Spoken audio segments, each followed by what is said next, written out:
તો વડોદરાની MS યુનિવર્સિટીની ગર્લ્સ હોસ્ટેલના ભોજનમાં ઈયળ નીકળી છે। વિદ્યાર્થીનીએ યુનિવર્સિટીના સોશિયલ મીડિયા ગ્રુપમાં તેનો ફોટો શેર કર્યો। હોસ્ટેલના ભોજનમાં ઈયળ નીકળતા આરોગ્ય સાથે વિદ્યાર્થીઓના ચેડા થઈ રહ્યા છે। અન્ય વિદ્યાર્થીનીઓને હોસ્ટેલનું ભોજન આરોગતા પણ ચેતવવામાં આવ્યા છે। MS યુનિવર્સિટીમાં 4 ગર્લ્સ હોસ્ટેલ આવેલી છે। તમામ હોસ્ટેલનું ભોજન એક જ હોલમાં બને છે। ચીફ વોર્ડન દ્વારા તપાસના આદેશ પણ અપાયા છે।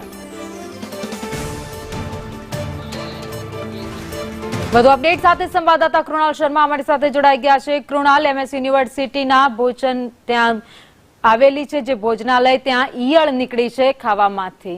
વિદ્યાર્થીઓના આરોગ્ય સાથે ચેડા થઈ રહ્યા છે।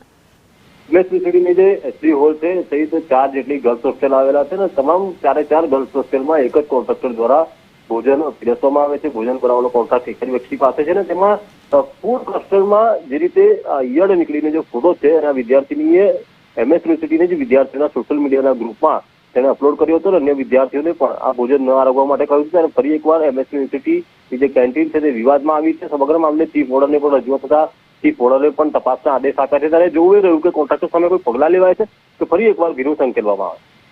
આભાર માહિતી માટે।